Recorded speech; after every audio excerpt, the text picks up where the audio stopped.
Pendekatan pasar. Kita mungkin pernah mendengar istilah pendekatan pasar. Apa itu pendekatan pasar? Apa gunanya? Menurut pernyataan standar akuntansi keuangan, pendekatan pasar adalah teknik penilaian yang menggunakan harga dan informasi relevan lain yang dihasilkan oleh transaksi pasar yang melibatkan aset atau liabilitas yang identik.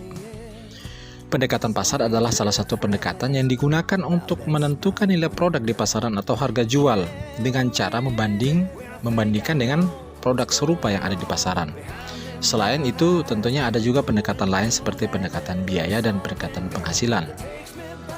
Bagi pelaku usaha mikro, misalnya petani vanili, pendekatan pasar itu seperti mencari dan menyerap informasi dari pasar tentang harga vanili untuk memutuskan panennya besok akan kemana dijual dan dengan harga berapa. Intinya di penentuan harga jual yang rasional.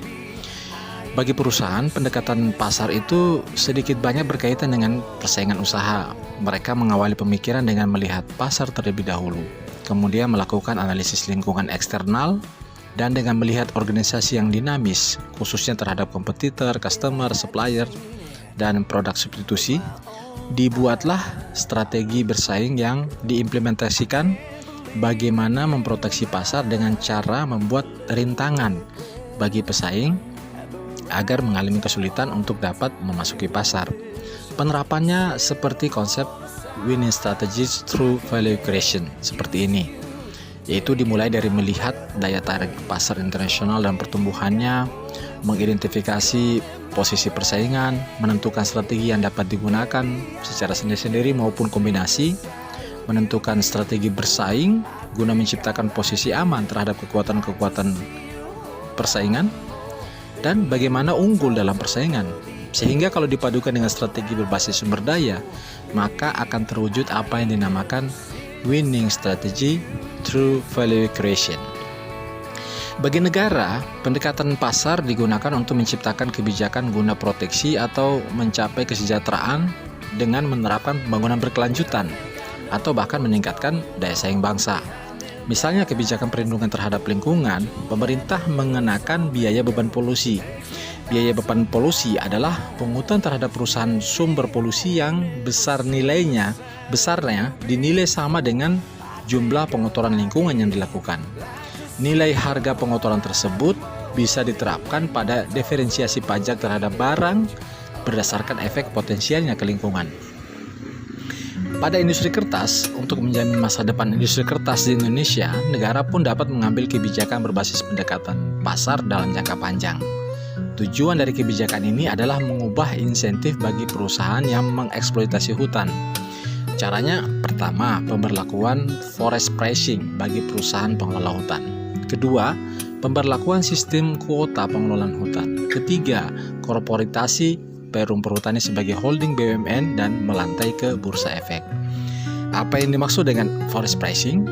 Secara sederhana, konsep ini adalah suatu upaya untuk memberikan harga terhadap penggunaan hutan produksi.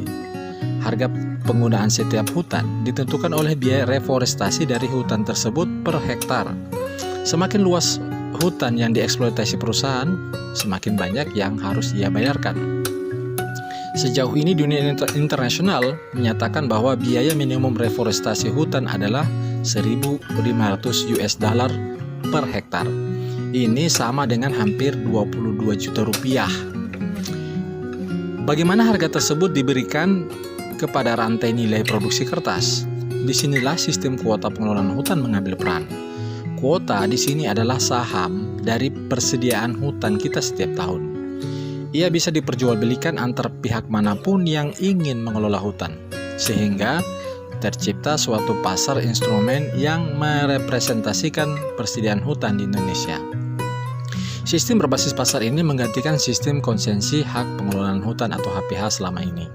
Kuota membuat persediaan hutan, efisiensi dan rasionalitas ekonomi menjadi basis besaran hutan yang dikelola perusahaan. Persis seperti pasar modal jadinya. Jika solusi-solusi ini berhasil diterapkan, rantai nilai industri kertas akan menanggung biaya reforestasi hutan Indonesia. Mengapa? Perusahaan pengelolaan hutan pasti memasukkan biaya forest pricing dan kuota pengelolaan hutan dalam harga jual kayu. Harga jual kayu inilah yang dibayarkan industri kertas untuk bahan baku mereka. Maka merambatlah biaya itu sampai ke konsumen. Akhirnya pendekatan pasar ini mendorong rantai nilai untuk mewujudkan industri kertas yang berkelanjutan. Industri kertas melakukannya dengan berkontribusi dalam menjaga sumber bahan baku industrinya, yaitu hutan di mana kehidupan kita semua bergantung.